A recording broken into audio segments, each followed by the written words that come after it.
All right, it's the Krueg Show. Hope everybody's having a great night. Larry Krueger, joined by Raj from RSF 49ers on the Pig and a Pickle Krueg Show.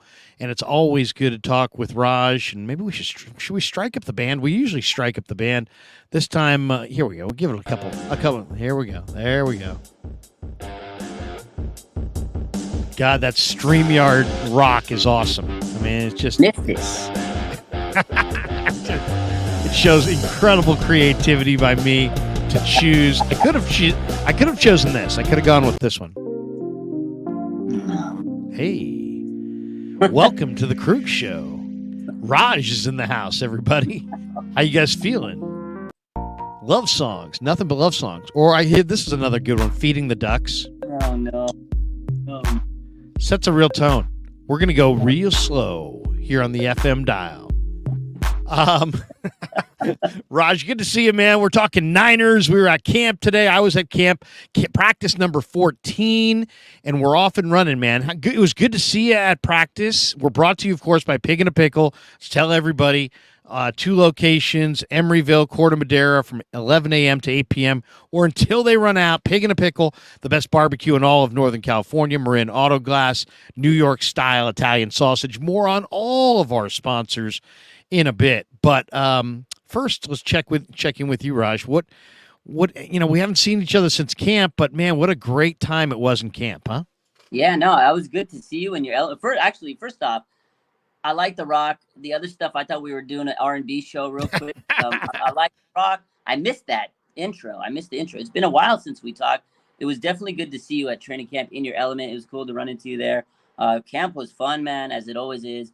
But I'm ready for some real football. Preseason game 1, although it didn't go the way we wanted, it was nice to see some football. I'm ready to roll. I'm hyped up. I'm glad to be back. We're back, Larry. We're back, man. I'm hyped up. It is an awesome thing. We're off and running. There's some great chats that I want to get to. Bomber T, anytime you just go with the 3 Larry or 4 Larry. That's, yes. Hello, Bomber T. Good to see you. Thanks for joining us. MF in the house says, why does Colin Cowherd dislike Trey? The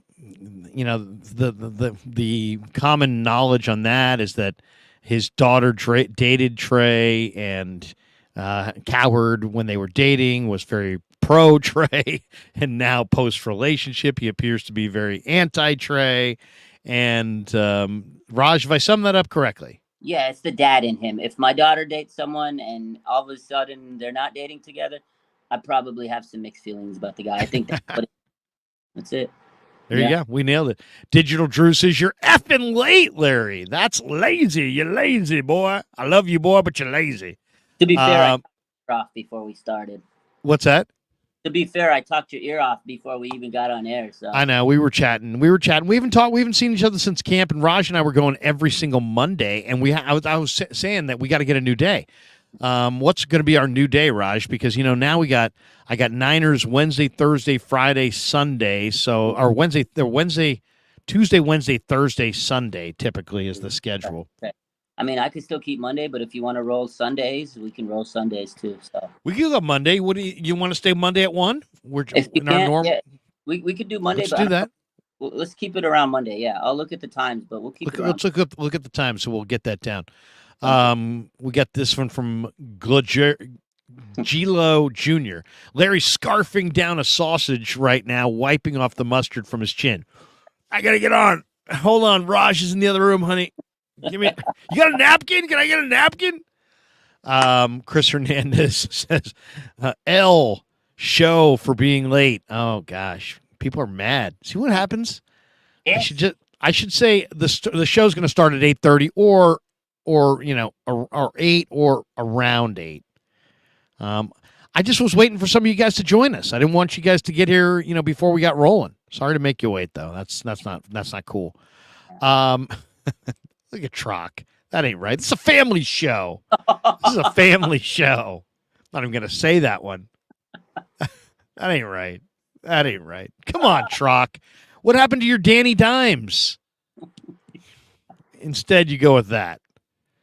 Bomber T went from 4 Larrys to 1 Larry. Oh, man. All right. Well, we got some good stuff rolling here. We have Saul Goodman. He says thoughts on JT O'Sullivan's breakdown of the Trey Lance tape. I have yet to go through it because I've been at camp all day and I just drove home and had dinner. But my son was telling me about it, and I heard that he just absolutely ripped him. Raj, what did you? What was? I didn't see it. So have you seen it and could you sum it up? I mean, JT O'Sullivan, he's probably one of the best film guys out there, the guys that break down film. And listen, I respect it, man. I don't think he roasted him. I think he was pretty honest with his assessment of what he saw in the film, and it's a lot of the critique of he holds the ball late, too long. He doesn't get the ball out quick enough. It's all the basic stuff, and he showed it. He backed it up. Like, where there's some moments that Trey had, yeah, but, he's still raw. He's undeveloped. We know those things, and he showed that on tape. So he didn't go out there and destroy him like Mike Lombardi taking shots and Dan Orlovsky and things like that. But I got to respect JT. He knows the game. He knows the film, and he used the film in a good way to really express why he struggled on Sunday. So I respect it. I definitely think you should watch that, Larry. But it's a lot of the critiques that are warranted. If you're not playing, if your development's been stunted by injuries, you're not going to really get out there and do better. I mean, I don't know about you, but I felt like Trey was timid. This was his first game in a year since injury, but he's never really had a lot of experiences, and there's a lot of pressure on him. Whether it's just or not, there is pressure, and he did feel like he was timid. He did look like he was timid, and JT said that. And the other thing is, I know a lot of people said the O-line was bad, which I'm sure we'll address, but there were still moments where he can get the ball to open receivers, and he just wasn't getting the ball out. So I think it was a fair assessment. I got to go check that out. We got this one from Mark Hope. He says, "Hi, my dudes." What's up, Mark? Mark Hope, new member. Look at that. Just became a YouTube member just now. Look at that. I've been treating you like a member. That's why he's a member. Only to find out that you were not a member. You made him feel welcome, Larry. I don't know if I would have made him feel as welcome as I did if I didn't realize he wasn't a member already. I would say, get off your ass and become a member. Gonna cancel it. Holland Tracy says, $1.99. Thank you. Is it time to start worrying about Bosa? Let me think about that one for a second. No. I don't want to see Bosa for another 5 days. Yeah. Give me 5 more days without Bosa. That's 5 less days that he could potentially get hurt and be out for the year. He's just too valuable. The guy's too valuable. That's my thing. I don't want to risk him right now when it doesn't matter, especially as an edge rusher. If he was an inside backer, a corner, a receiver had to get in step with his quarterback, a quarterback, obviously, even an offensive lineman, I'd be like a little bit more concerned. Defensive end and a wide 9, get up the field, go sack the quarterback scheme. No, I'm just fine. I'm fine. Let's find out about Austin Bryant. And we're going to talk about all those guys here coming up here because I think that's one of their big issues. I like that Bosa's not there. I'm thrilled that he's not there. Every day these guys step out on the field, there's a chance somebody's done for the year. You know it. I know it. We've all watched the game. It's just the way it is. And there's nobody to blame for it. People try to blame Shanahan, blame Lynch. It's like, no, sometimes your cleats get caught in the turf and you know, there's bodies going everywhere and these guys are huge and strong and fast and bodies just break. But it's nobody's real fault, I don't think.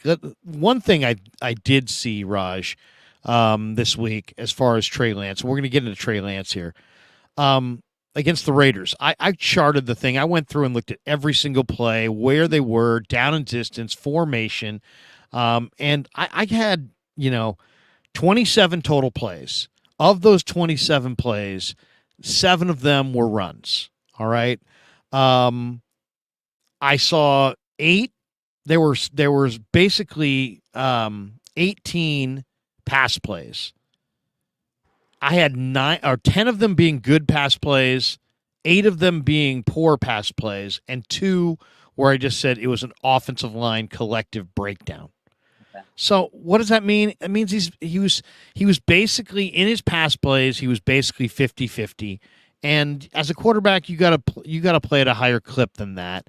But I mean, also, let's not forget it is his first action since September of last year, so you got to factor that in. You got to factor in just how raw he is. I think what we can say at this point is that without a doubt, Brock Purdy is more ready to start week 1 at Heinz Field than any of the other 49er quarterbacks. But I want to share the screen here because I'm listening to my man Greg Papa on KMBR driving back. And Papa has this one. We're going to play this one for you, and this is courtesy of KMBR's Twitter. Here's Greg Papa, voice of the 49ers. And the point I'll just make, Sam Darnold played well. You know, the ball to Ronnie Bell down the right sideline, the one over the middle to Ronnie Bell. He's a pro. And they blitzed him. They had back-to-back blitzes from the Mike linebacker. He ran away from one and, missed one. To me, Darnold is clearly a better player than Trey Lance. It's not close. If they had to play a game, I think it's Sam. And I think Sam can push Brock Purdy, honestly. And they love Brock, and he processes fast. If Darnold gets this offense down, his throwing arm is elite. There is no doubt. So I think with the Mike Silver column that he wrote a few weeks ago, and I got all over him that it was early, but it was all in the back of our heads. They quarterbacks get hurt around here. Mm-hmm. What if you lose Brock Purdy and you lose Sam Darnold? Who do you trust playing, for long stretches? Trey Lance or Brandon Allen? I think that's what they're assessing. And the point I'll just make, Sam Darnold played. There you go. Raj, your thoughts? Yeah, so a couple things. First and foremost, like a lot of people hated Papa on this take, and they're saying Sam Darnold, we're gonna riot if he's QB2. But honestly, he didn't look horrible. He started off pretty good. He did make some throws, like that throw to Ronnie Bell on the sideline was, wow, that was a good throw. And the thing about Sam is we know he has a good arm. He's always been touted as having a good arm, but his accuracy, he's prone to make mistakes. But I feel like Kyle is the type of guy that says, man, if I can really get the most out of him and develop him and be the guy that fixes him, he's going to look like a genius. And Kyle knows that. We know Kyle has a little bit of an ego in him. And I think that's why he brought in Sam, a guy that's going to be a yes man, run the offense, do what Kyle needs to do, distribute the ball. I've always said the 49ers need a point guard at quarterback in this system. If he can distribute the ball out to these guys, game manage, I think he could be fine at QB2. Now, I think a lot of people want to see Trey get more opportunities. He's raw, like you said. He's very raw. Someone in the comments says he's as raw as Salmonella. Kind of funny, but it's true. He's a developing quarterback, and now 3 years down the line, he's still a developing quarterback. Unfortunate for him, he did get injured last year, and I think the assessment is fair that, Trey Lance definitely needs more time. But on a win-now roster, we don't want to sit there and throw him out there and try to develop. They should have done that year one. I was a guy that was vocal about that. I got a lot of people hate on me. You can't bench Jimmy. At that point, you already were saying you're going to get rid of Jimmy. You had to get Trey Lance in there, but it's another story for another day. Now, flash forward 3 years, I think Trey's still ahead of him at QB2, but I think it's very close, and these next 2 games are going to be huge. And we heard a lot of positive praise from Kyle Shanahan on Sam Darnold this offseason. He talked about how, reminiscent of Steve Young. If he can get on the right team, he can be the next kind of Steve Young. I don't think he compared his talent to Steve Young, but his story arc could be like Young, where he gets to the right team, right weapons, and he could turn his career around. And he said, he felt that Sam did good on Sunday. He's a guy that's going to get more opportunities, and the pressure's on Trey to come out and put this game in the rearview mirror and do better. Again, it was his first game in a year, but at some point he's got to develop and show that he can be out there and run this offense. That's what Kyle wants. I think that, if Brock Purdy does have a setback, you need to feel confident that one of these guys can come in and execute the offense. Kyle needs to feel confident. And that's one thing I think he's always had with Brock. He said it yesterday on the Albert Breer article that it was the 3rd game he already knew that Brock was the best quarterback on the roster. So that's a big shot of confidence for Brock, but I don't know if he feels confident with Trey. So these next 2 games are big. Do I think Sam Darnold can beat Trey Lance? I think he can, and it's Kyle. We're not talking about me. We're not talking about your opinion. It's Kyle and his assessment.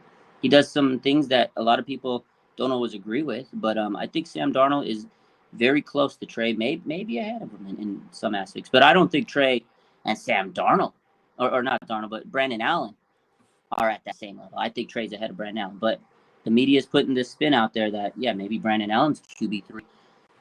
And that leads to the whole point of what's going to happen to Trey. And I know you were going to touch on that.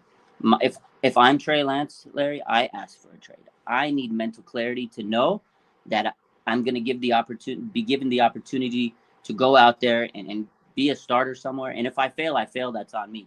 But I don't know if he's going to get that opportunity with the 49ers unless there's a major injury, and nobody wants to see that. So where would you want to go? if Would you I'm want to go somewhere where, because in my mind, what's the issue? The issue is not that he doesn't have the talent. The issue is that he's not ready to play right now. He needs the right time. now. He needs more time. He's not ready to play right now. He's raw still. He's barely played any games. So you could argue two ways. You could argue he needs to sit and watch and learn because he clearly got better from last year to this year. I thought from watching him in camp that how do you get better if he didn't play? So he got better because he was around the sport and he worked at it. He watched film. He worked with Jeff Christensen. He does reps with the receivers. He's getting better. But is he ready to play right now, week 1, Heinz Field over Brock Purdy? I always felt like that was unlikely. But it doesn't mean that, I think they should give up on him. He still has really high upside. But the question is, where does he want to go? And do those teams want him? And are the 49ers willing to make a deal? There was 3 questions that were broached there by Greg Papa, and I want to get your thoughts on all 3. One is that Darnold is clearly better than Lance, and it's not close. Do you agree with that? Greg said Sam Darnold is clearly better than Trey Lance, and it's not close, and you're going to say what to that? I think in the context of him being able to run an offense, yeah, because I think Trey's a little inconsistent. We haven't seen him being able to completely run a full offense. I think Trey's a rhythm guy. Once he gets in a rhythm, yeah, he has some moments. Like once he kind of got a little settled down, he's had moments. Sam Darnold's played 55 games in the NFL. So in that sense of he could come out and pick up an offense and be able to lead a team and execute an offense, I think that's the true statement because Sam Darnold hasn't been here for maybe 6 months and he knows the playbook pretty well. I feel like Trey Lance, he's been here 3 years. And again, I think a lot of it is just stunted by the injuries. It's unfortunate. I do think that Sam Darnold, in terms of running a pro offense, is ahead of him. And I think it goes back to the draft was we all knew Trey was a raw guy and he wasn't pro ready. And I think that was the argument of Mac Jones versus Trey Lance. In hindsight, everybody kept saying, well, Mac is pro ready. That's probably why Kyle wants him. And Trey was the development. So it goes down to the fact of, can Trey manage an NFL offense? Right now, he still needs time to do that. So I kind of sense, in a way, I agree, yeah. But, if you're the 49ers, you did invest a lot in him. You knew he was a raw quarterback who was coming from the FCS level. You knew there was, big jump, several levels. It was not like this guy started in the SEC. He played for North Dakota State. So you knew all that coming in. Are you going to pivot off of that to go in a different direction, or are you going to see it through to completion? I mean, should they show patience here? Because look at it this way: is it possible? A lot of people thought Geno Smith was a bust. Geno Smith took a few years. He eventually learned how to run an offense efficiently. He's an older player now. He's more mature. And he's awesome. I thought he came off one of the best years of any quarterback in the league last year. And I think he's going to duplicate it this year. So it's not like it was like, oh, he got lucky. No, he's been in the league a number of years, and he's gone through all the different variables, and now he's a better quarterback. It's because he's more refined. The game's slowed down. And what if Trey Lance had a late career type thing? He's only 23. You think of how young he is relatively to a number of quarterbacks. Steve Young was 31 when he finally made it here in San Francisco, and Alex Smith was in his 8th year when Harbaugh took over and kind of changed his whole career. So I don't know. I don't know if to me they look very comparable in practice, and Darnold looked significantly better against the Raiders in the game. That's what I would say. And as far as the next question Greg asks is, can Darnold push Purdy for the starting job? No. I'd like to see Sam Darnold play, I know he can do a highlight reel. He had a nice little throw there. Can he consistently move the team down the field and get points? I'd like to see a little bit more reps for Sam Darnold if he's going to be, pushed ahead of Trey Lance. I'd like to see a little bit more of it, not just a little splash play. Didn't produce any points, and then all of a sudden it's like he's coming off the field. I wanted to see a little bit more of Darnold, because I think the more he plays, the more mistakes he makes, and the more you kind of see the patterns of his struggles throughout his career. So I don't believe he can push Brock Purdy for the number one job. What do you think, Raj? Yeah, I agree with that. I mean, it's not any knock on him. Again, I think he understands an offense in the NFL. Again, picked up the offense pretty quick, but you're right. He has a little tendency to make mistakes. He can make some flashy plays. Even a couple years back on the Jets, I remember playing the Niners. I mean, he made that rollout play, highlight type touchdown. I was like, oh wow, that was nice. But he has those moments, and then he follows it up with some mistakes. So, and I think that Kyle even said, like I alluded to, that he is going to give him more opportunities. He said he wants to see Sam Darnold play more, just like you had mentioned. So I think Kyle wants to see him more, because I think he wants to really see, can he be the QB2 unless Brock goes down? But in terms of taking Brock Purdy's spot, there's no way, because Kyle Shanahan is absolutely sold on Brock from everything we've heard this offseason. Like, I haven't seen Kyle really just hunker down and really support a quarterback in years. We remember the quote a couple years back, I don't know if anybody's going to be alive on Sunday. And then, all the quotes he's had today, the quote was, the only way Brock loses his QB1 spot is if he melts in practice. And then yesterday, again, the other quote was, it took me 3 games to know he's the best. So if you're giving that much confidence to Brock Purdy, there's no way I think Sam Darnold can go out there and upseat him. So I think Kyle really wants to make sure, in case of an emergency, can Sam Darnold be the guy to be the savior, just like last year there was the savior situation. So I think that's where we're at Sam Darnold. I don't think he can upseat Brock Purdy, but I think Kyle thinks he can turn this man around. And you're right, it does take some players some time. And Sam Darnold, this has been a couple years for him. He was a bust. He came out, he saw ghosts. We all saw that. But this is kind of year 5, year 6 for him. So maybe now this is the year where he figures it out. Just like you said with Trey, it might take him some time. Do I want them to get rid of Trey? No, because I think down the line, maybe he might figure it out. You need to have patience.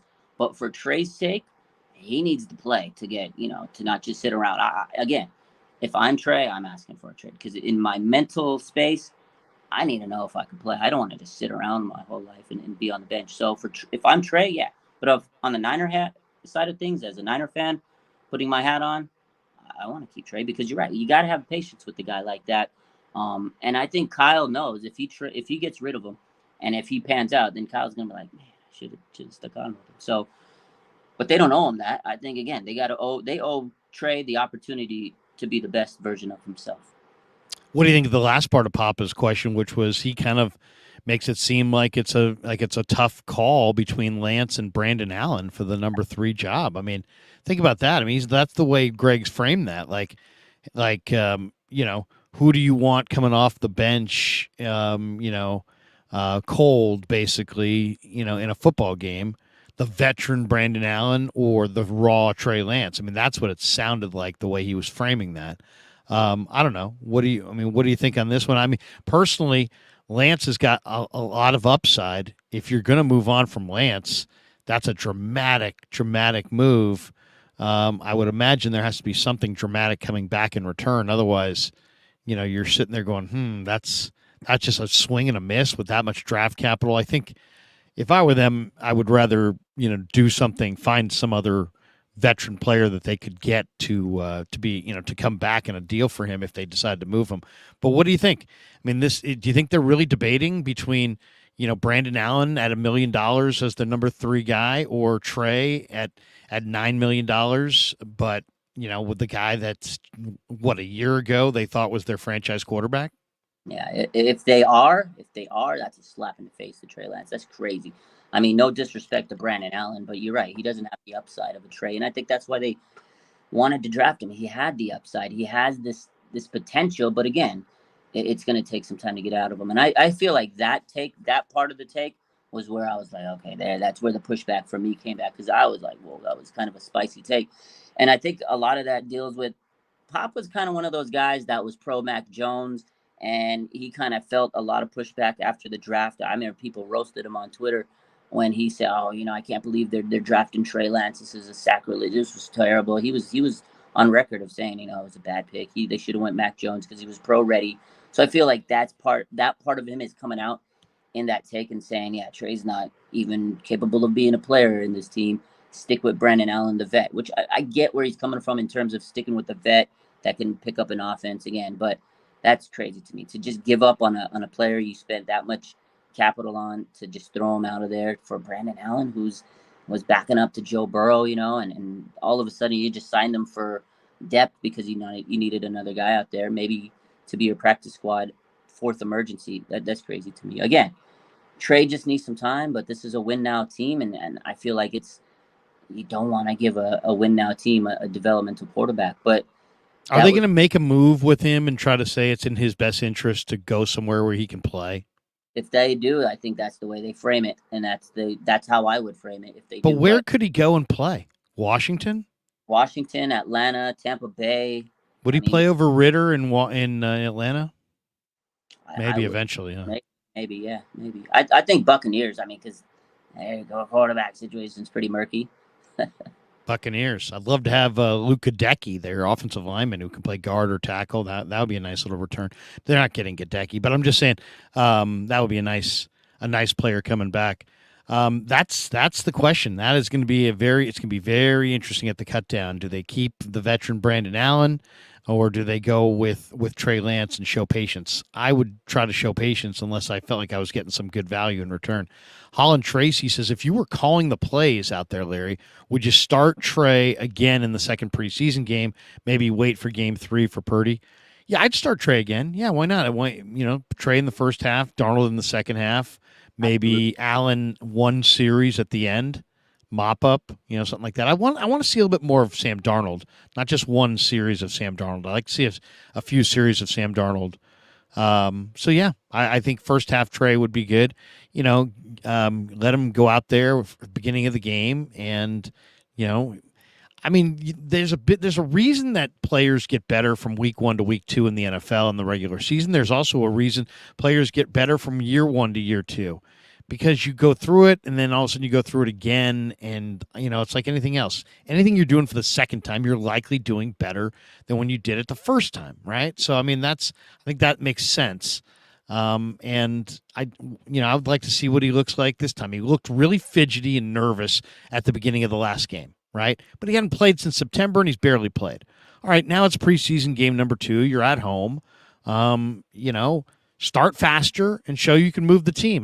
The big thing with quarterbacks is always third down conversion rate. Mm-hmm. And Trey was 1 for 5 in the first half. And 1 for 5 in a half of football is not going to get you close to averaging 33 points a game, which is what the Niners did under Brock Purdy. So Trey's not ready to lead them, but doesn't mean he's a bust or that he's never going to get there. There's all kinds of quarterbacks through history that took a lot longer than this to prosper and to flourish and to develop. So it can happen. It could be both, right? It could be he's nowhere near ready to play week 1 against the Steelers, and he's still a hell of a prospect long term, and they got to keep, kind of see it through. We'll see the way it plays out at the cut down. The big story today in Santa Clara was the nickel cornerback situation where, the one thing about D'Amico last year, he would always tell you how much he loved everybody. He was never critical. Steve Wilkes is a little bit more honest, a little bit more direct. Yeah. And it seems like the 49ers are not necessarily all that thrilled with exactly how Isaiah Oliver is playing at that nickel corner spot. He gave up a trail touchdown, a touchdown where he was trailing the whole time on the play and didn't really close at the end. It just looked like a substandard effort. And I forget which receiver it was for the Raiders who made that catch. But I think it was Keelan Cole. So he gave up the touchdown pass to Keelan Cole, and he just kind of didn't look good all night. I would say he looked like he was going at 3/4 speed. Today, Wilkes says that he's got a Rolodex full of names that he could play at the nickel corner spot, and the Niners are kind of suggesting that Isaiah Oliver's job is not safe. And I think the thinking Raj, is that if they could get Womack or Ambry Thomas to continue to play the way they're playing, then they feel good enough with those guys at the outside spot opposite Mooney that they could take a Demo Lenore and play him in at the slot. They also have looked to Sean Jameson as the slot corner. Quantrez Knight can play slot corner. A.J. Parker, Darrell Luter is on the pup list. We'll eventually see him. He's a great man-to-man bump and run player, so with a lot of length. I mean, they've got options at the cornerback spot, but it sounds like Isaiah Oliver, is maybe not a lock to make this football team, which is, somewhat of a surprise compared to how we looked at it going in. Yeah. It sounds like Oliver isn't as good as we expected, because 2 months ago, Steve Wilks came out here and had his press, and he was Isaiah Oliver's a starter. I remember that. I remember sitting here talking about it, and Isaiah Oliver's a starting nickel. He's his job is safe. He was out there on a preseason game where they didn't play the starters, and he got cooked up, like you said, led up the touchdown. And now, all of a sudden, you go 2 months ago, before training camp even opened up, it was mini camp time, or OTAs, and they said he's a starter. And all of a sudden, Kyle said, no, he's not. And Steve Wilks today said, no, he's not. That's kind of concerning to me, Larry, because this is a guy you went in and got in the offseason. And I know we've lost some players over the last couple of years, and now we got these depth pieces. And I think that was the overall theme of this weekend was, okay, we have the 49ers are a team built on depth. But it seems more like after that preseason game, now again, it's early, it's one preseason game, it seems like they might be front loaded. And then we don't know. There's a lot of questions on the depth department. So not all positions, but several positions, and cornerback's one of them. I'm a little concerned there, although he did mention Lenore, who when he first came as a rookie, I thought he was more intended for the slot, so maybe he'll get a mix. I like Womack last year. I thought he was going to take the slot spot.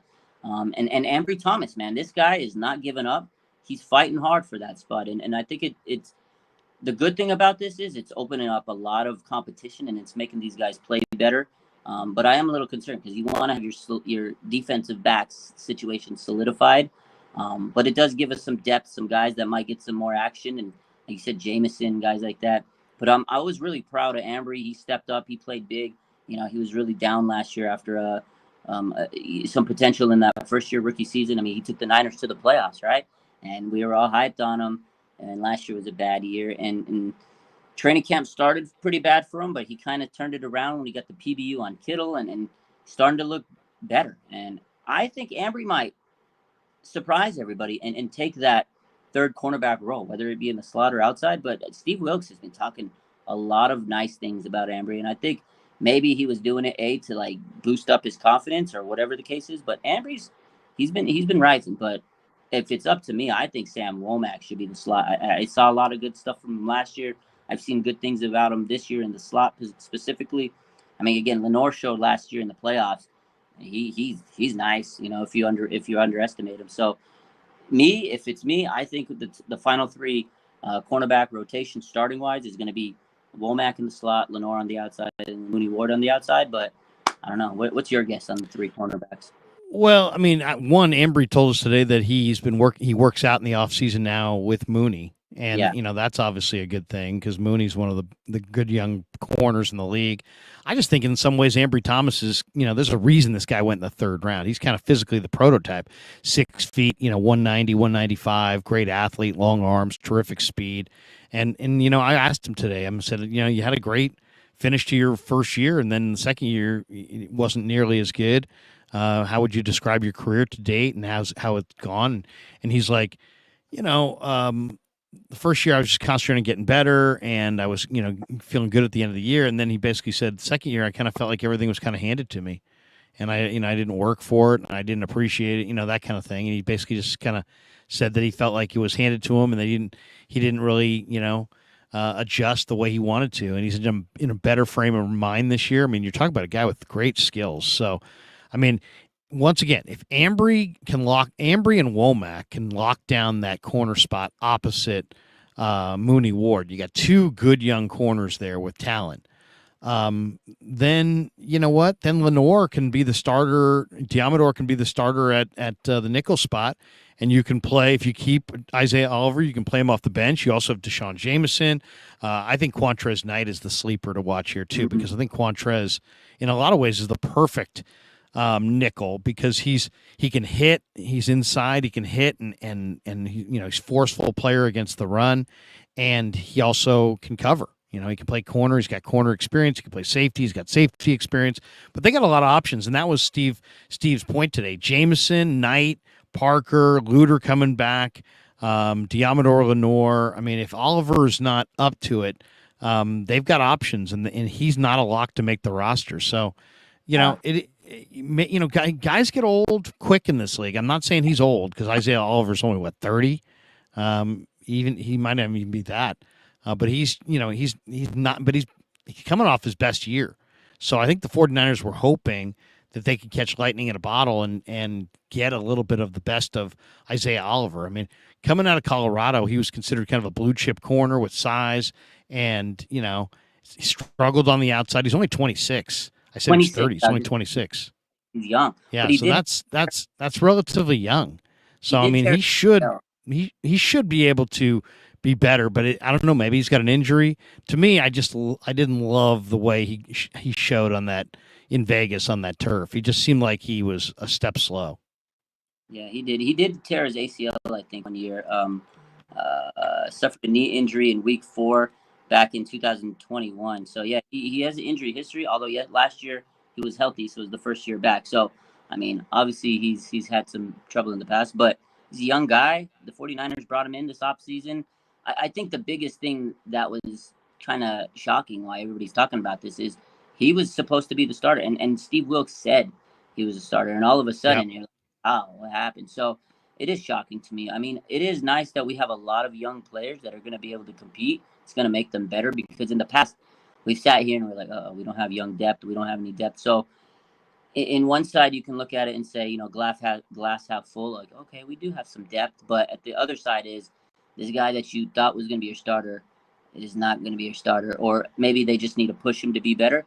That's a little upsetting because that's a free agent you brought in and you spent money on him. So it's kind of frustrating to see that. But again, it's still early. Maybe he'll break out of this funk. But yeah, there's a lot of options at that cornerback spot. We got 2 games to figure out who's starting week 1, and I don't like that. Yeah, I mean, if I said to you, who are the Niners' 3 best corners today? I'm going Mooney Ward, Diamador Lenore, and I'd probably go Womack. Yeah. I'd probably go Womack, Lenore, and Mooney Ward. Yeah, that's my 3. And again, shout out to Ambry Thomas for getting better. I don't think he's better than Womack. That's why I picked Womack as my 3rd guy, but we got 2 games to find out. Yeah. We'll see. It's going to be a good competition Saturday at Levi's. All right. Steve Wilks also today complimented D. Winters and Jalen Graham and Marcelino McCrary-Ball.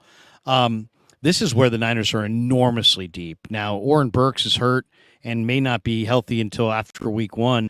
And yet it's like no sweat, right? Because you got D. Winters, who number 53, showing sideline to sideline range. You can't get east-west on him. He'll run you down. And then Jalen Graham, who looks even better. I mean, Jalen Graham looks absolutely fantastic. I mean, it's amazing. Niners had Willis and Bowman. Niners have had, now Greenlaw and Warner. And I'm telling you, there's a shot that Jalen Graham and D. Winters may be their own tandem at some point. I mean, these guys run and they cover. And when you can add 2 young thumpers like that who could be starters, and then Marcelino's was, I think he made 6 tackles in the first half of that Raider game. Those 3 guys look primed for just, this could be the best linebacking core in football. Yeah, it's amazing. Like, one thing you don't have to worry about with the 49ers and Johnny Holland, the linebacker coach, is linebackers. Like, this is their specialty. You said it. Patrick Willis, Navarro Bowman, we've been spoiled. Even Chris Borland for a year. It was amazing. Made a ton of tackles. Shaquille Spike. Like, we've had linebackers after linebackers. Ahmad Brooks. I could go on and on. But we know Fred Warner and Greenlaw. But eventually... Gerald Hodges. Don't forget about Gerald Hodges. Yeah. Hodges. Of the Trent Baalke era. We could go here all day. But, I mean... Jacquez Rogers ran it up and down the field on us. Julian Lowry. Julian Peterson. I love Julian Peterson. Jamie Winborn. Yeah. I mean, like I said, linebacker. Niners have had a bunch of backers. But Lee Woodall. Oh, Lee Woodall, man. Ken Norton. And Norton, I mean, like I said, we go all day. But my whole point is the Niners linebackers, they go together like so well. It's just linebacker team. But Winters and Graham, man, 5th round, 7th round picks, these guys were stars. Eventually, one day, Fred Warner and Greenlaw may be out of the picture in a few years, and those could be the next duo. But that just shows you how dang good these linebackers are. And yeah, Marcelino, we talked about him a lot this offseason. Oh man, those two young guys were flying sideline to sideline. And I know Oren Burks is hurt. I know, and Demetrius Flanagan-Fowles didn't really do much. Those two guys are special teamers to me, so I'm not worried if Oren Burks doesn't play. I'm not worried if Demetrius Flanagan-Fowles doesn't make the cut, because they're special teamers. At the end of the day, those are special. These two guys can actually probably play really well on the roster, but I think they might pass up Oren Burks and Demetrius Flanagan-Fowles and then become special teamers, and then eventually they'll get their moment to be on the roster if anything happens. So yeah, keep an eye out on those guys. I know it wasn't the best game ever. It was an ugly game, but those two guys stood out among a few others. Oh man, they were flying. There was one play, I think it was D. Winters. I mean, just smoked all the way down to the sideline, makes the seal tackle. I don't know how he got there so quick. Like, it was amazing. It was like watching Navarro Bowman play. He has the 50. He wears 53. I watched that. I was like, is that Bowman out there? What is going on? It was impressive, Larry. Yeah. No, I mean, both those guys. I mean, all three of them really. Marcelino's incredible, but Jalen Graham to me is even the best of the three. I mean, he just goes right. I mean, some guys just have instincts to make tackles. This guy can just slither through all of the bodies in the middle and just absolutely destroy on the running back. And just he closes, and his angles are pure. He breaks down in space. I mean, he is really, really exciting. A couple other things. All right. Jake Moody, Cam Latu, 3rd-round draft choices that right now probably are not sleeping too well.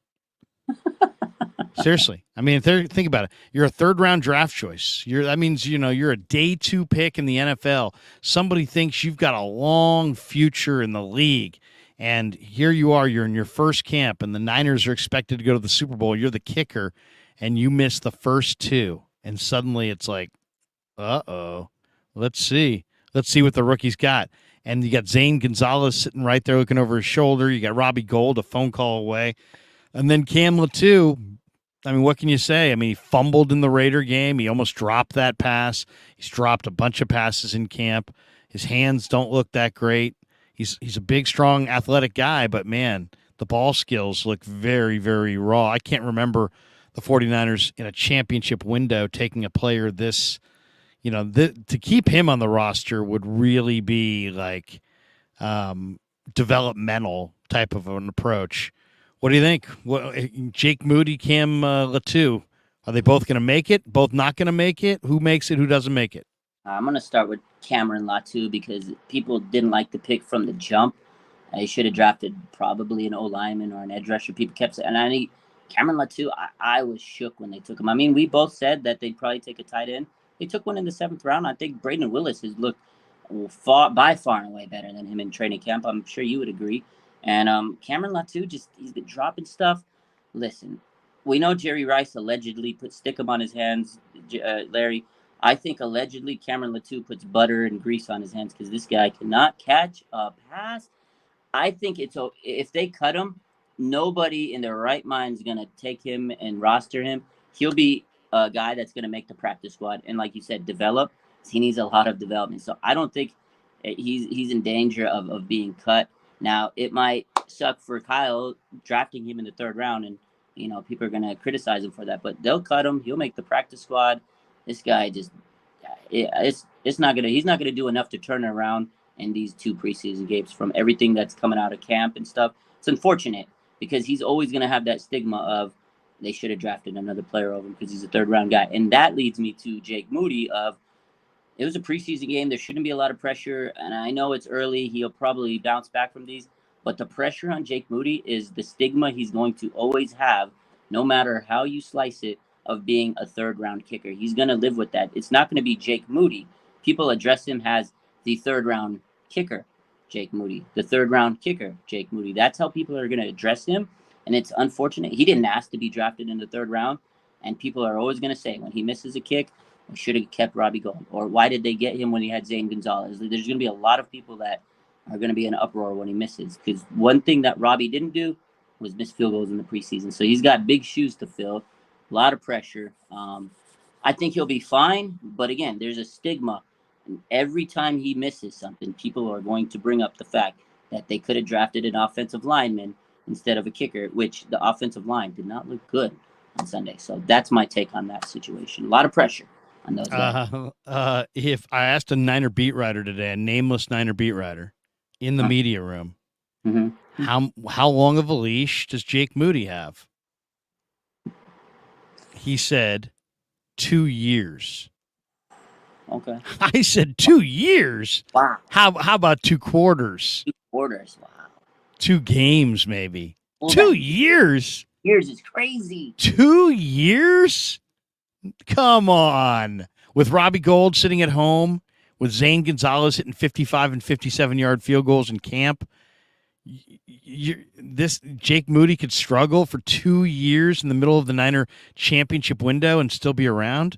I don't see that. I think that's very optimistic. Keep that man nameless, Larry, because he doesn't need his name to get. I know, seriously. He'll take a lot of flack. Wow. Well, what would you say? Because that, to me, that is like, what? You got to be joking. I'd say because he's a rookie, you give him a little leeway. How much is a little leeway?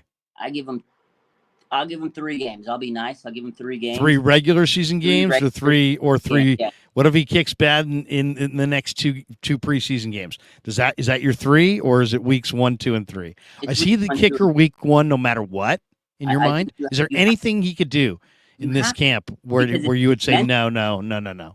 It's mental now. You saw him after the game, the press conference. He looked like he wanted to cry, Larry. Like, it's mental. I know he's a young guy. It's a tough job. You give him 3 games. If he can't suck it up, you got Zane Gonzalez or call Robbie Gould. You say, hey, man, we made an absolute mistake. How much do you want? A blank check, name your price, and you pay him the money for the 2 years. Because maybe Jake Moody can work down the line, but he needs to figure it out fast. Because the kicker, it's a mental game for a kicker. Out of all the positions, that is the biggest mental game. He got iced out in a preseason game. Larry, he got iced out on a preseason game. Hey, if we're going to go with high upside guys who can't play today, should we give Jake Moody and Trey both a roster spot? Yeah. No matter even if they can't do it, even if Jake Moody can't kick week 1, but we think down the road he could be awesome. Do we keep Jake Moody? If you knew you had a kicker that was going to be great for 10 years, but he just wasn't trustworthy now. You have to, because you cut him? Mental game. If you don't roster this guy think about the mental stigma that's going to be on his mind. Like, you have to at this point, because that's Kyle saying, well, I don't believe in you. You have to keep this man. It was Kyle. But, some do, some don't. I mean, it's like, you can be critical of the Niners for, drafting Trey Lance if you think he's not going to make it. But they also drafted, Brock Purdy. So it's like, it's like, I mean, you hit some, you miss some. They got Trey Sermon in the 3rd round. Well, kind of a miss, but guess what? They got JP Mason after the draft. So it's kind of a hit. They got Elijah Mitchell in the 6th round. You know what I'm saying? It's just, I don't know.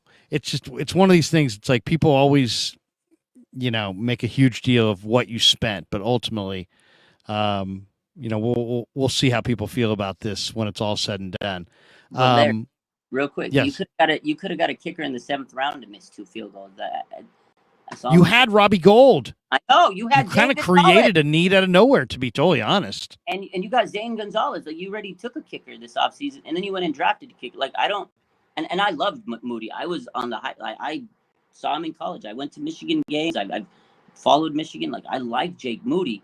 But again, I think the big point I want to make is he has unnecessary pressure on his shoulders because of the fact he's at that high draft pick. Regardless, if you think, again, I know you said, like, they can draft well in other rounds and stuff like that and they hit, but there's a stigma. There's a pressure already, because people are already saying, well, he's a 3rd round kicker. He's not just any kicker, Larry.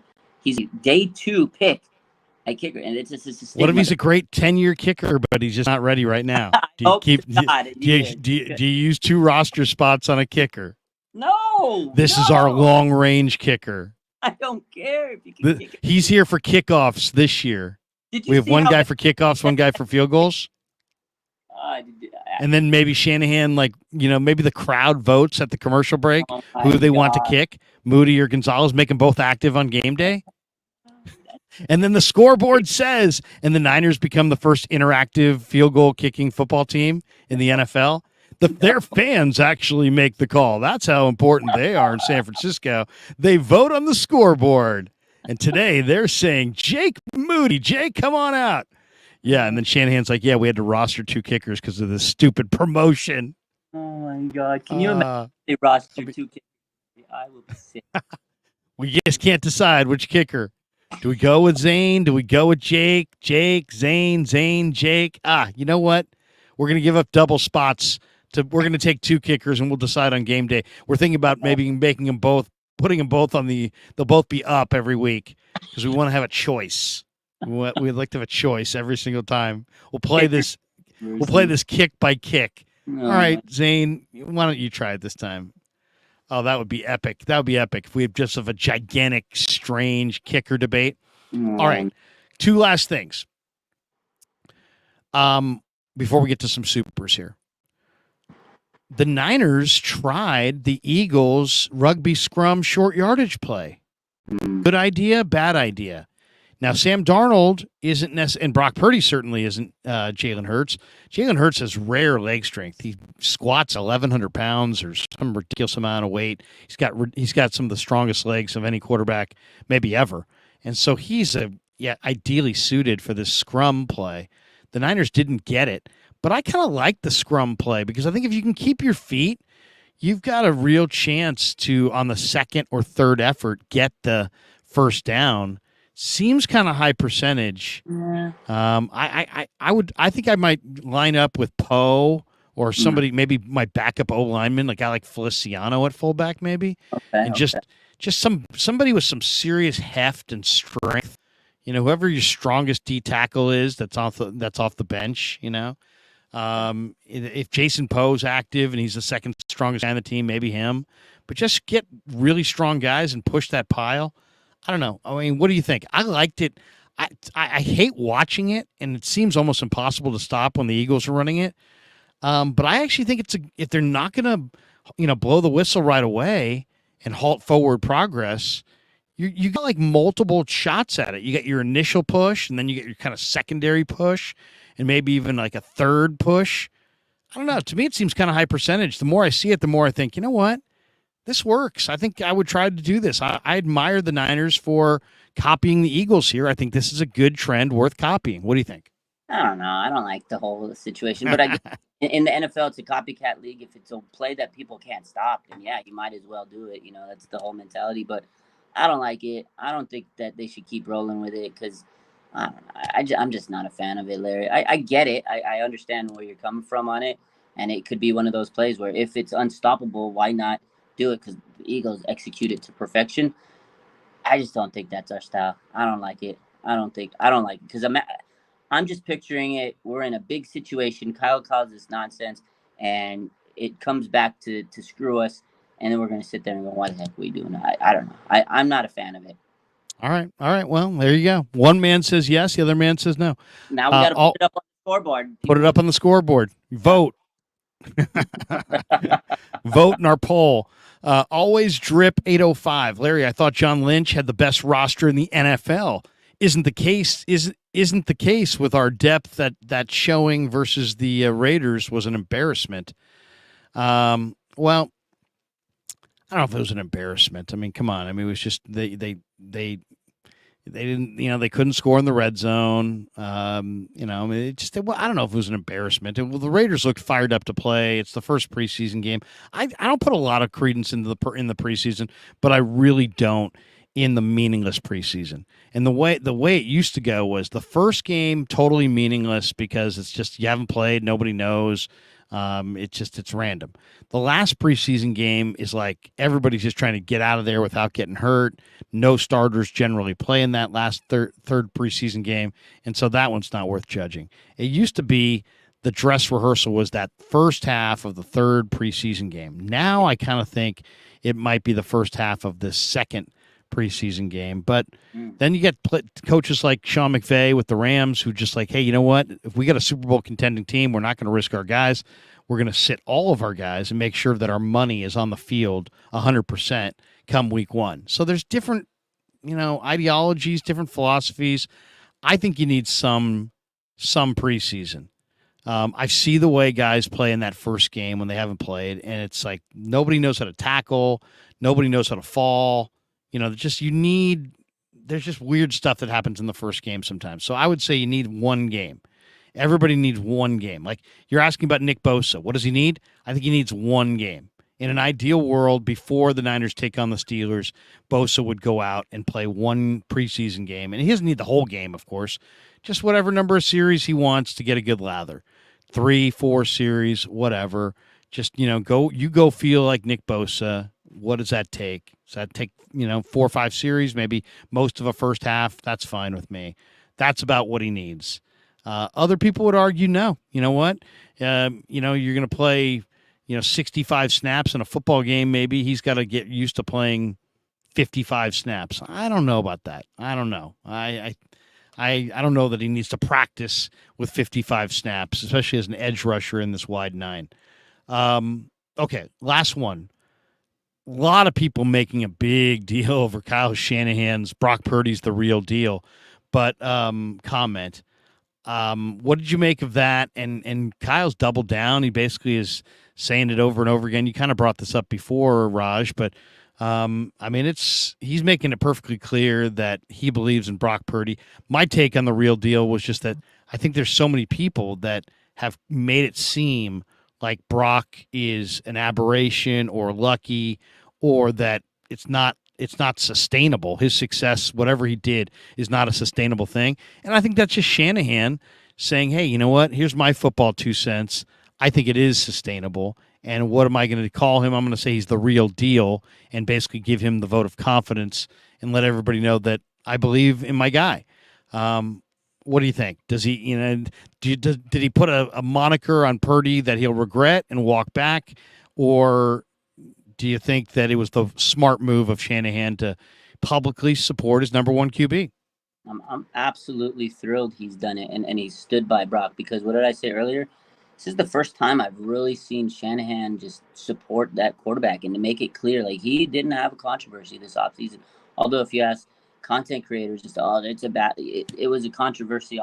No, he made it clear from the moment the season was done on offseason. Brock's our guy. He's the leader of the locker room. He said that. Remember, leader of the locker room. Brock's the guy. As long as he's healthy, he's QB1. And now it was the real deal. And then now it was like, again, he has to melt in practice. So he stood by Brock.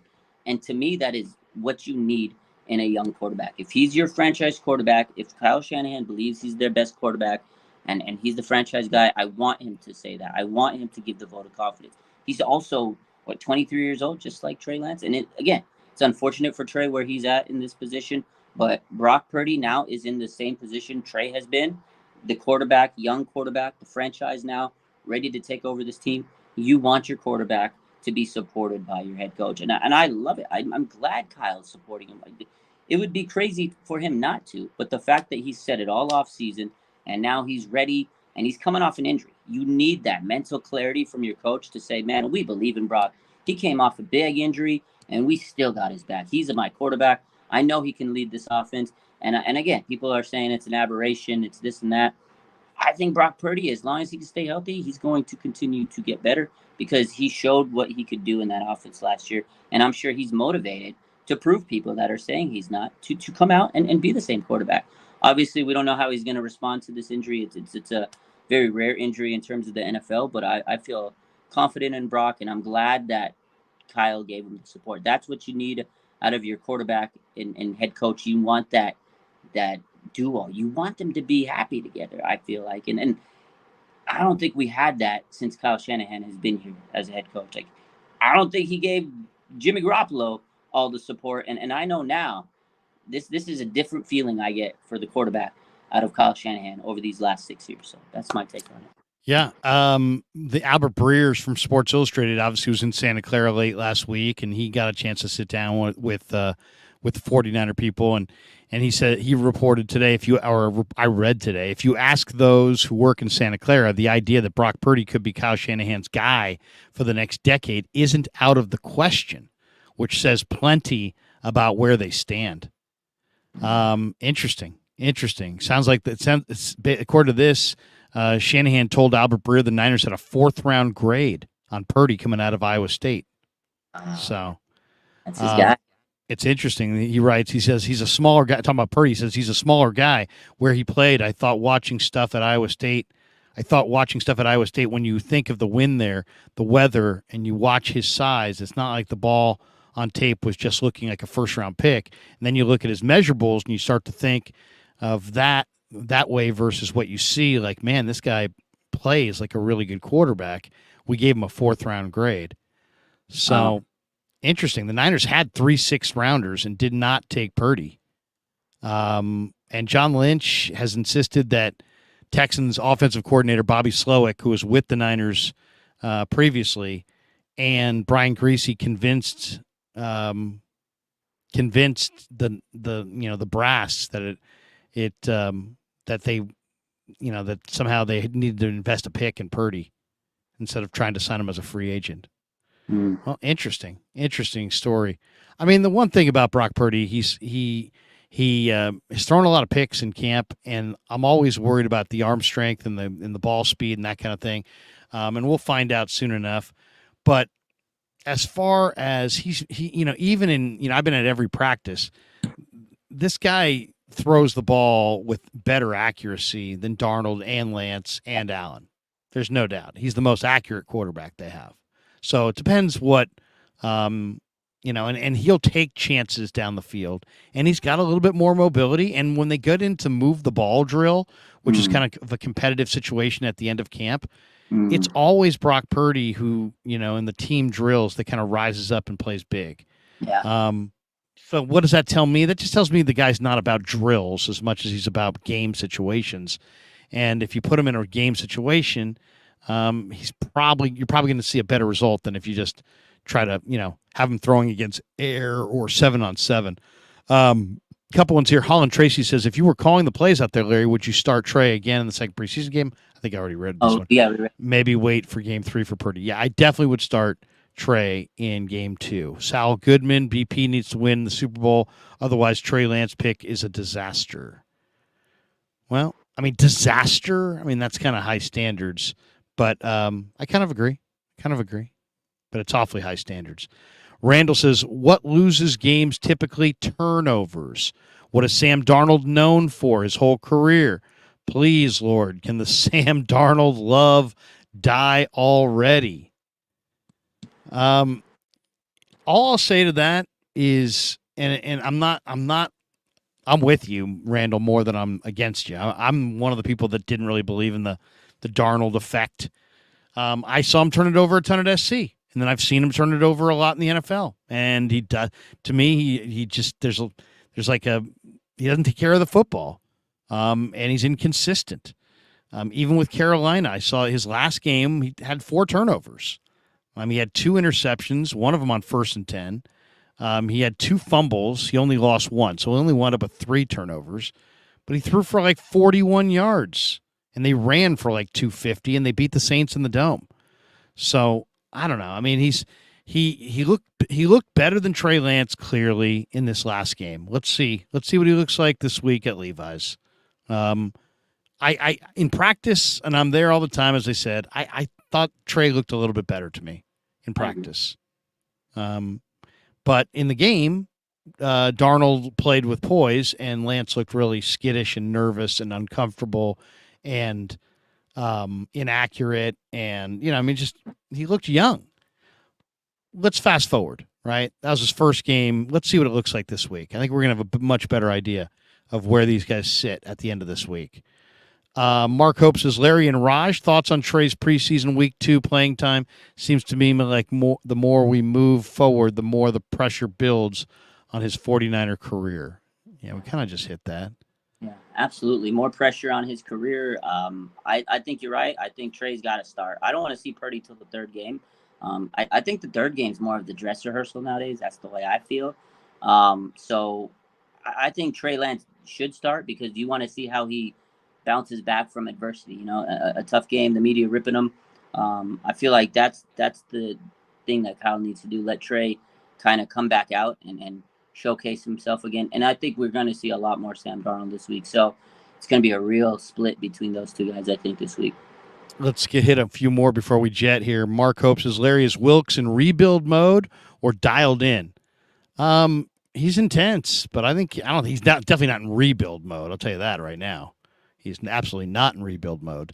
He's trying to keep it going. He's trying to make sure, he knows he inherited a number 1D.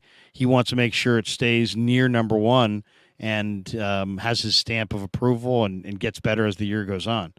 Blake Kirshenman says, thanks for the grind, Larry. Go Niners. Pig in a pickle. There you go. Pig in a pickle. Title sponsor of the Krueg Show. Check them out. Emeryville and Corte Madera. They're open 7 days a week from 11 a.m. to 8 p.m. or until they run out. Pig in a pickle. Get the brisket. Get the brisket chili. Say hi to Damon. Say hi to Mary. Tell them the Krueg sent you.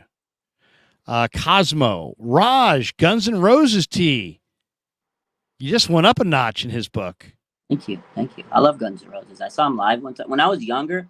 My sister's 9 years older, so you seem a little young for Guns N' Roses, to be honest. This is why my sister put me on. My cousin, she was 9 years older, so I used to listen to what my sister did because I thought that was the cool thing. So she loved Guns N' Roses, and it stuck with me as I grew up. Man, I used to listen to them all the time, and I still do. I love Guns N' Roses. So, what is your, if I say favorite Guns N' Roses song? Let me. I mean, and there's some. Here's the thing.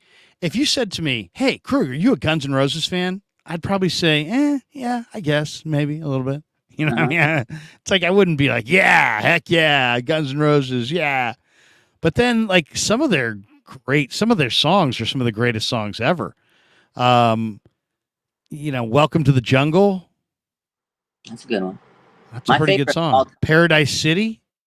My favorite of all time is November Rain. Like that. November Rain. That's a phenomenal. The video from that was phenomenal. That was Knocking on Heaven's Door. Yeah. Don't Cry. A lot of good songs. Sweet Child of Mine. That's a hit. That's a, as the kids would say, Raj. That's a banger. That's a banger. Oh, Larry with the lingo. That's a banger. It's my 14-year-old. My 14-year-old came in. We were watching Hard Knocks. And we were laughing because of who's the rapper who had if you have no haters you ain't popping. Oh my God, man! If you got no haters you ain't popping. We were laughing about that because Robert Saleh said that on Hard Knocks last week. I like Robert Saleh. I like him. You think? Real question, Raj. If you ain't got no haters you ain't popping, Raj. It's true, Larry. Real question. Do you think Robert Saleh wins the Super Bowl before Kyle Shanahan? Look at that team the Jets have. How about Jets Niners Super Bowl this year? Woo! How great would that be? I'm all for it. I will say this. The more I watch this show, and I am watching. Yeah. I'm the guy who watches Hard Knocks still. That's me. I'm over here. I love the Jets' talent this year. I mean, think about it. Let's go through it quickly. Rodgers still looking very much on top of his game. Yeah. They've got down in the backfield Breece Hall, Dalvin Cook, Michael Carter, Izzy Abaniconda. Izzy's legit. I mean, big time back. Yeah. Tyler Conklin, CJ Uzuma, Jeremy Ruckert, the Buckeye, Zach Kuntz, the Old Dominion 6'8" tight end, Kenny Yeboah. I mean, they got tight ends for days. And the way Rodgers uses the tight end. They got Garrett Wilson, might be the best young receiver in the game. And then they got Green Bay's old cast-offs in Alan Lazard and Randall Cobb. You got Speed and McCole Hardman. You got big Corey Davis, who maybe he might get cut. They also have some interesting young receivers behind there. Jason Brownlee from Southern Miss. He's good. He's a hell of a player. And then their O-line, Dwayne Brown, Laken Tomlinson on the left side, Connor McGovern's the center. They got a first-round pick at right guard, Elijah Vera Tucker. Max Mitchell is the right tackle, unless Mekhi Becton's knee checks out. I mean, And that offense is good, man. And that They're going to score. Now, on defense, they're not bad either. You got gigantic Al Woods and Quinnen Williams. You got a lot of beef in the middle. And then off the edges, you got Carl Lawson, Jermaine Johnson, Michael Clemens, Will McDonald from Iowa State looked awesome in that Hall of Fame game. Yeah. Bryce Huff. I mean, they got dudes off the. I mean, they got guys coming off the edge. That John Franklin Myers is the starter at right defensive end. Yeah. And they got Solly Thomas is on this line. Tanzel Smart, pretty athletic guy. I mean, they got some guys up front. And then the linebackers. Watching the show, I mean, I know C.J. Mosley's a good backer, but the guy they got, Chaz Surratt. Oh my God, that guy flies. 55. He looks really good. I mean, so they already and he's not even considered to be a starter. And then on the corners, you got Sauce and DJ Reed. I mean, that's not bad. Good team. Sauce and DJ Reed, and I mean, that's not bad. That is not bad. Zerline's a really good kicker. Yeah. Jets are a little bit better defensively than I thought. Jets Niners Super Bowl. Let's go. Jets Niners. That'd be Put nice. It down. That'd be nice. Mark Hope, we got all of that on the Guns N' Roses. Mark Hope says, "My bad, Larry. I challenged you on the Latu pick. Never again. Do not challenge me." No, I'm just joking. Larry I don't remember you. Ball. I don't remember you challenging me, but thanks for apologizing. David Tapia, Justin Fields would have been the better pick. That old 2020 hindsight. You think Kyle would have used him? If you could have any of those guys besides Lawrence who went 1, who would you want? I mean, I was Justin Fields all the way. A lot of people like Justin Fields. I liked him. Yeah. After the workout, didn't it seem like Shanahan loved him? I thought so. All those pictures, they were smiling at each other. I thought he was a lock. Yeah, they looked like two schoolboys just giggling together. I thought he was a lock. I really did, Larry. Yeah. We'll see. We'll see where it goes from here. Raj, what do you got cooking this week on the Raj channel? What's everything? We live, we cooking, we got the game coming up, pregame, postgame, doing it all, pushing the content. We back in full force, nothing like this off season. I took a long break. I was working, but we back in full force. I'm pushing all the content out. I did a giveaway last week. We gave me and my buddy in Vegas. He runs the Light Group, and we did a big giveaway. We gave away 2 tickets for the 49ers Raiders preseason game, 20-yard line seats, and then we also gave away free passes to the pregame show the day before with Pilo performing. So I got some other giveaways coming up, so stay tuned. Full force, season's back and back on the grind. So there we go. You're not overreacting to the loss to the Raiders, right? You're keeping it in perspective. Preseason game one to me means absolutely nothing because, like you said, these guys haven't played football in months. It's just it only matters if you win. Yeah. If you win, then it's like, oh hell yeah! You see the way we looked? We're rolling. Are you kidding me? We are rolling. If you lose, you're like, come on, it's preseason. I don't know. What the heck? Preseason. Who cares? They lost 17-0 last year in preseason week 1. I don't know. I'm not worried about it. You know I'm right though. If you win in the preseason, it's like, oh, we're coming. Yeah. Did you see us? Yeah. We're on fire. We're in fuego. Yeah, that's true. And if you lose in the preseason, you're like, oh, come on, bro. It's the preseason. Yeah. Doesn't matter. It doesn't matter. And then you'll hear this one. Half these guys will be doing something else in 2 weeks. All that. Well, might be. Cameron Latu, I hope he has a second career lined up because he's not going to be in the NFL. Oh, my goodness. Is that your prediction? Again, I think he gets cut and they'll put him on the practice squad. And I don't think he's one of those guys, if they cut him, he's definitely safe. He's not going to get claimed. I think Cameron Latu is not making the final roster. Yeah. Here we go. We got Frank Tom Ocean says, dang, Larry, do you ever sleep? We don't think you're lazy, brother. Great stream with the legend Raj. It says Ray, I think. Oh, no, that says Raj. Okay. Go 49ers. Respect. Have you ever had people recognize you and get your name wrong? Yeah, actually, but not most. Most people recognize me though, and they'll know my name. Like they'll scream Raj. Like I get people.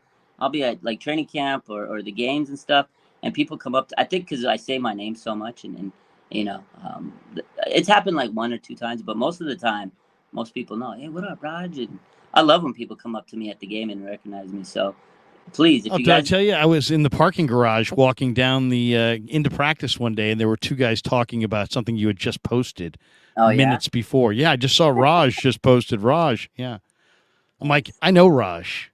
All yeah, right, I gave the old Lloyd Benson. I know John F. Kennedy. John F. Kennedy was a friend of mine. Nah, I know Raj. Okay, I know Raj. Okay. my favorite. One time I was at a Taco Bell, right?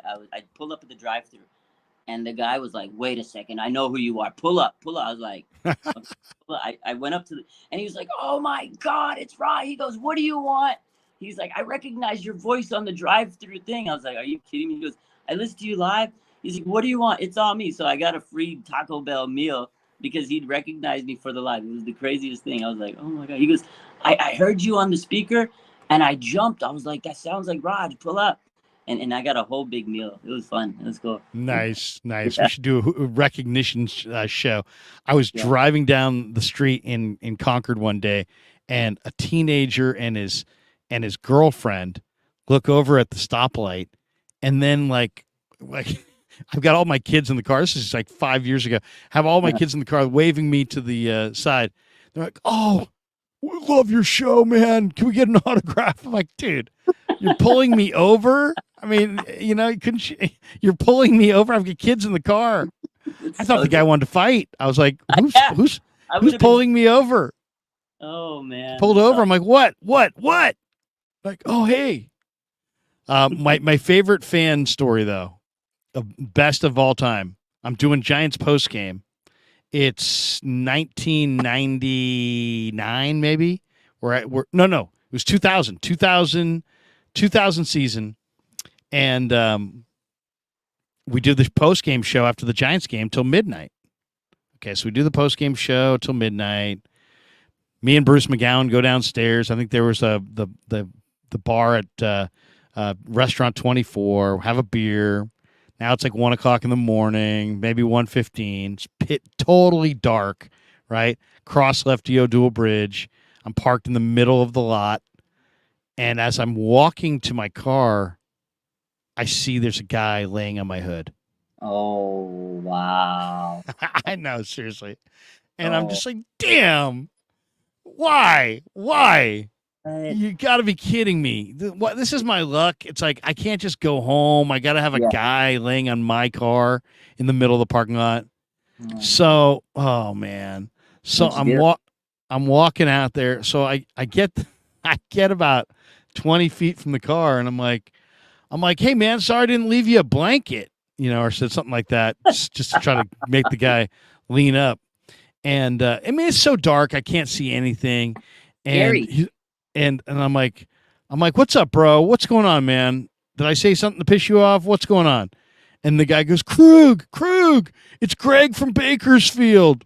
It's like who was like a caller on the show, right? He's like, "It's Greg from Bakersfield, man. Oh man, I'm sorry to scare you. I didn't mean to. Yeah, I'm laying on your car. It's like I'm going back to Bakersfield, and we're up here, and I'm a huge fan of the show, and I knew you were in there, and I knew this was your car because I saw, oh my god, you've been talking about it." And I'm like, "Oh my god!" And I was like, "Dude, I mean." You freaked me out, man. It's 1 o'clock in the morning. It's a dark parking lot. You're laying on my hood. It was car. That's just that's too much for me. That's creepy. That's when you need security, Larry. That's crazy. Seriously, I need that Raj security. You need to anyway, good stuff, man. Have a great week. We'll let you go, and look forward to preseason game number 2. Always good to wrap with you. We're thinking Mondays, maybe at 1. Maybe we'll pick a time. We'll see. But Mondays, we'll go Mondays. Yeah, if you want to do post, whatever, man. We'll talk. I'll message you. But we'll do some post game too, maybe. Yeah, glad to be back. It's good. I missed you, man. I'm glad to be back. So, Raj, good to see you, man. Have a great night. There you go. The great Raj in the house from RSF 49ers does a great job. And, Lynch follows him, Kittle follows him, Krueger follows him, and you should follow him as well. Check out Raj, RSF 49ers. All right, let's thank our sponsors and bolt for the door. Thanks to Pig and a Pickle, the title sponsor of the Krueg Show. 2 locations, Emeryville and Corte Madera. They're open 7 days a week from 11 a.m. to 8 p.m. or until they run out. Pig and a Pickle. Here's their spot in Marin County.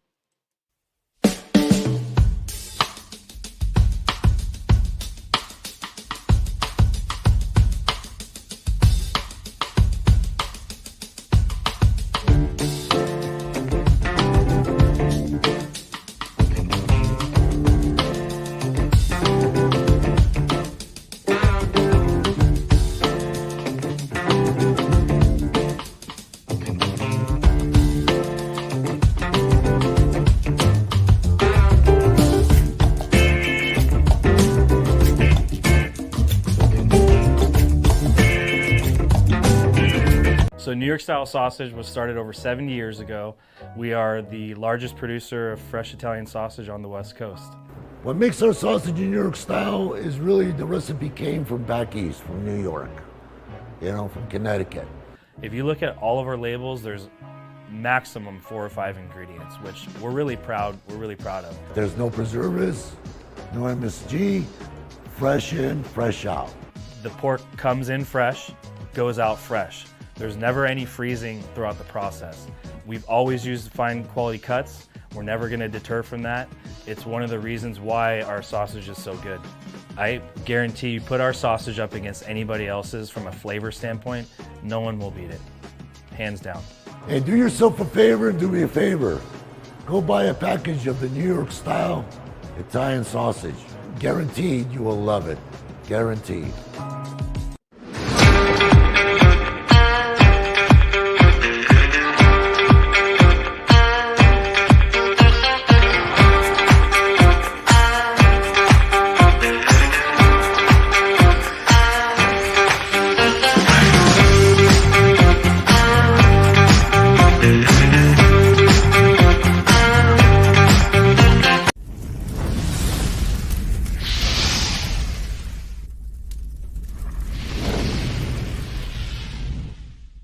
All right, coming down the home stretch on the Krueg Show. Hope everybody enjoyed the show. Raj is always fantastic. It's great to rap with Raj. Just a low-key cool guy.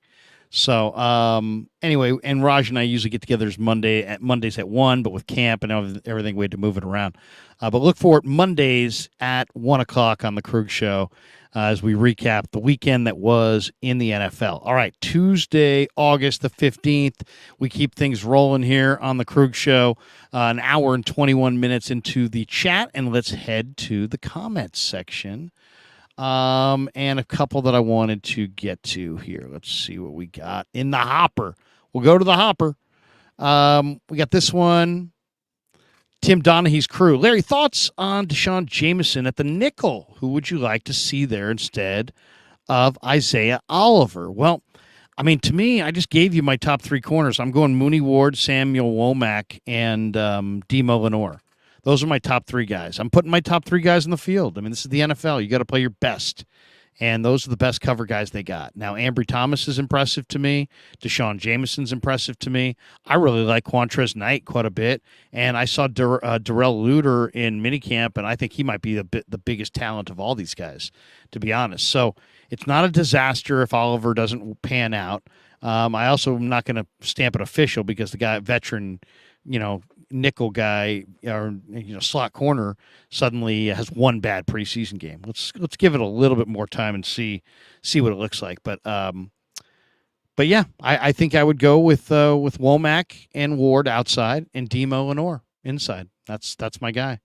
Always Drip 805. Always Drip. He says, Larry, I thought John Lynch had the best roster in the NFL.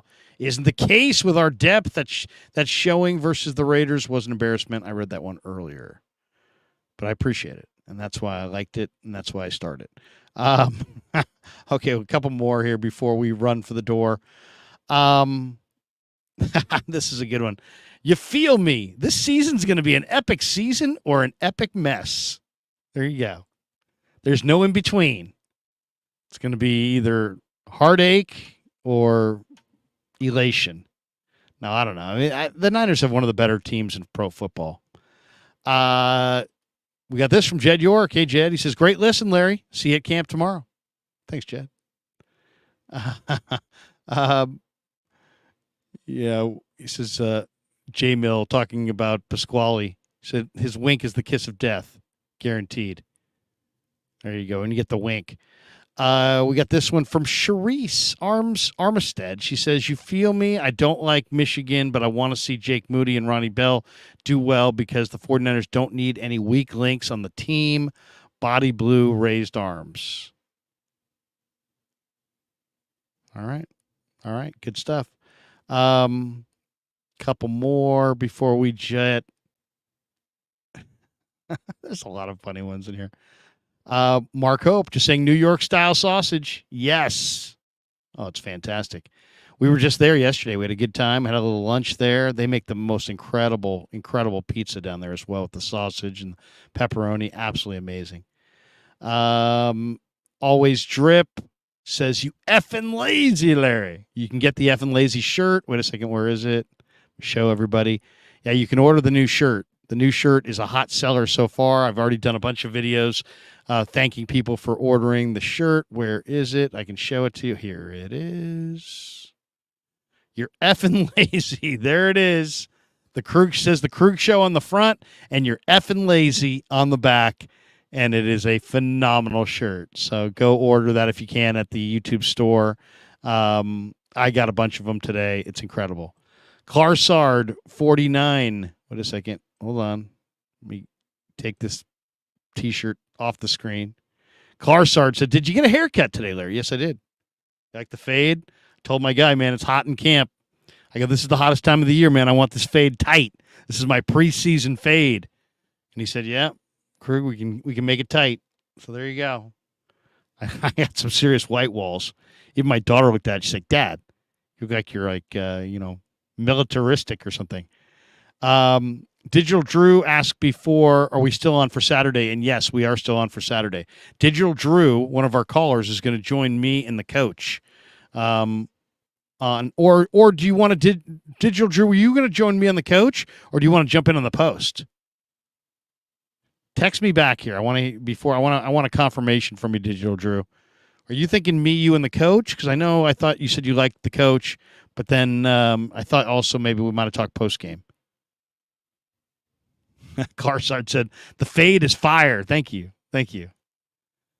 Yeah, Digital Drew says he wants to join me and the coach. Yeah, 9 a.m. So 11 a.m. your time, Digital Drew, and only thing I'm going to need is I'm going to need your email if I don't already have it. Just follow me on Twitter. I'll follow you back, and just DM me or somehow, some way, get me your email, and then I will email you a link to the show, and it'll be me, you, and the coach. I look forward to that. It'll be fun. And thank you, Clarsard, with the fire fade. I had a kid come up to me one time at a Warrior game and told me my tennis shoes were fire. He's like, dude, those shoes are fire. I'm like, thank you. I did a lot of work to pick these out. Trent Balky says, Larry, what's up? I love your work, man. You do a great job.